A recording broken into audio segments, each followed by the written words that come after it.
Hello guys, welcome to my channel Andaman blog 001। আবারও চলে আসছি নতুন একটা ভিডিও নিয়ে, রান্নার ভিডিও নিয়ে। তো দেখো, এই দেখো নিয়ে চলে আসছি মটরশুঁটি, আলু, বেগুন, টমেটো, মূলো আর পেঁয়াজকালি। তো আমরা যে করবো পেঁয়াজকালি দিয়ে আলু দিয়ে ভাজা, বেগুন দিয়ে আলু দিয়ে, বড়ি দিয়ে মাছের ঝোল আর পালং শাক ভাজা। তো বন্ধুরা চলে আসছি রান্নাঘরে। তো আজকে অনেক রকমই রান্না করব, 3-4 পদে। তো এই দেখো বন্ধুরা, আমরা পালং শাকটা কেটে নিয়েছি। এই দেখো, তো পালং শাক দিয়ে আলু বেগুন দিয়ে বড়ি দিয়ে মটরশুঁটি দিয়ে চচ্চড়ি করব। আর বন্ধুরা এই যে আলু দিয়ে পেঁয়াজকালি দিয়ে ভাজা করব। আর বেগুন আলু মূলো টমেটো দিয়ে মাছের ঝোল করব। তাহলে চলো বন্ধুরা, এবার আমরা উনুনটা জ্বালিয়ে নিই। তো বন্ধুরা উনুনটা জ্বালিয়ে দিয়েছি, কড়াইটাও বসিয়ে দিয়েছি। কড়াইটা গরম হয়ে গেলে আমরা সরষের তেল দিয়ে দেবো।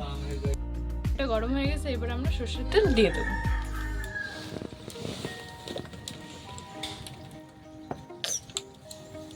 এবার ওর ভিতরে কুমড়োর বড়ি দিয়ে দেবো। ভালো করে ভেজে নেব। বন্ধুরা দেখতে পাচ্ছ, একদম লাল লাল করে ভেজে নিয়েছি। এবার এটা আমরা নামিয়ে নেব।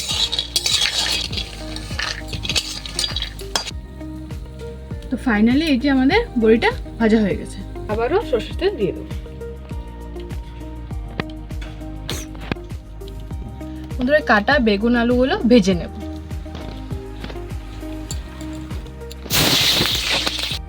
পরিমাণ মতো লবণ দিয়ে দেবো, পরিমাণ মতো হলুদ দিয়ে দেবো। এটা এবার ভালো করে ভেজে নেব। এর মধ্যে দুটো কাঁচা লঙ্কা দিয়ে দেবো, ভালো করে ভেজে নেব। ভাজা হয়ে গেছে, এবার ভিতরে জল দিয়ে দিচ্ছি। এই কাটা পালং শাকগুলো এবার ঝোলে ছেড়ে দেবো।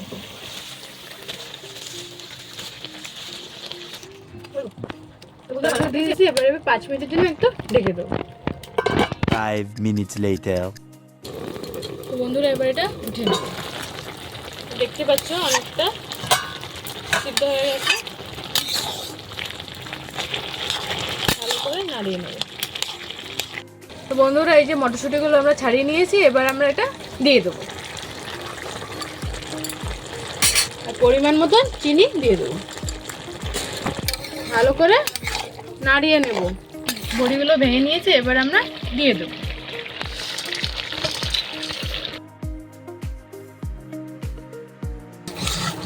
বন্ধুরা এই দেখো একদম সুন্দরভাবে বন্ধুরা সরষের তেল দিয়ে দিলাম। এটা গরম হয়ে গেছে, এবার আমরা এর ভিতরে পেঁয়াজ কুচি দিয়ে দেবো ভাজার জন্য।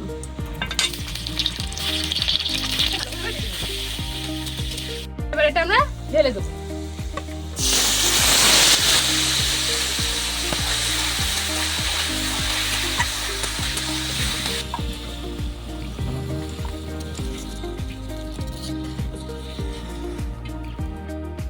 তো বন্ধুরা এবার আমরা পেঁয়াজকালি ভেজে নেব। কড়াইটা গরম হয়ে গেছে, এবার আমরা সরষের তেল দিয়ে দেবো। তো বন্ধুরা তেলটা গরম হয়ে গেছে, এবার আমরা পরিমাণ মতো লবণ দিয়ে দেবো, পরিমাণ মতো হলুদ দিয়ে দেবো। ভালো করে নাড়িয়ে নেব। কিছু সময় সিদ্ধ হওয়ার জন্য ঢেকে দেবো। 10 minutes later.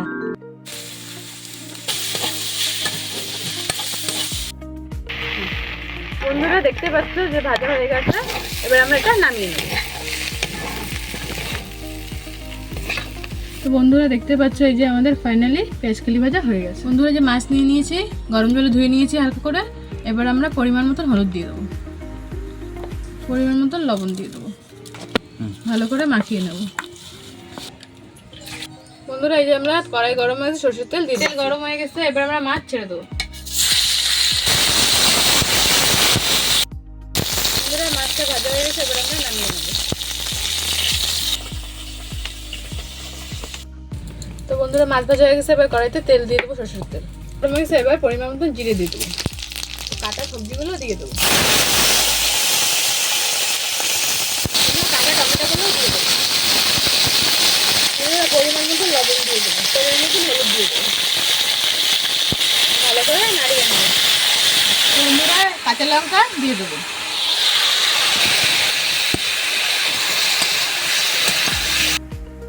তো বন্ধুরা বাটা মশলা দিয়ে দেবো, জিরে বাটা, গোলমরিচ বাটা। মশলাটা দিয়ে দেওয়ার পর ভালো করে এটা কষে নেব।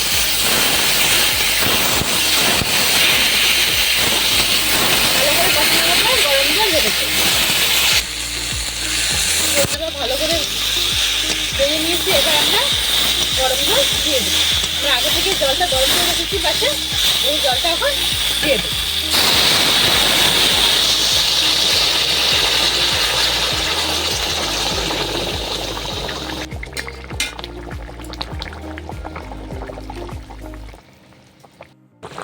বন্ধুরা সেই ভাজা বড়িগুলো এখন আমরা ঝোলে ছেড়ে দেবো,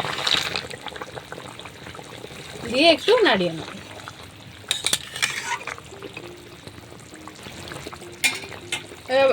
বন্ধুরা এটা কিছু সময় হওয়ার জন্য, আলু সিদ্ধ হওয়ার জন্য আমরা ঢেকে দেবো।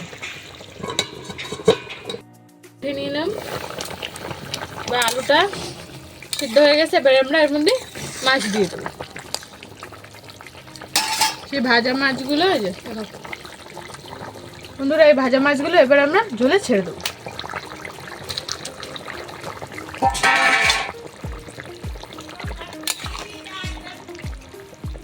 ঢেকে দিলাম বন্ধুরা আবার। 5 minutes later. উঠিয়ে নেব। বন্ধুরা তরকারিটা হয়ে গেছে, এবার আমরা এটা নামিয়ে নেব।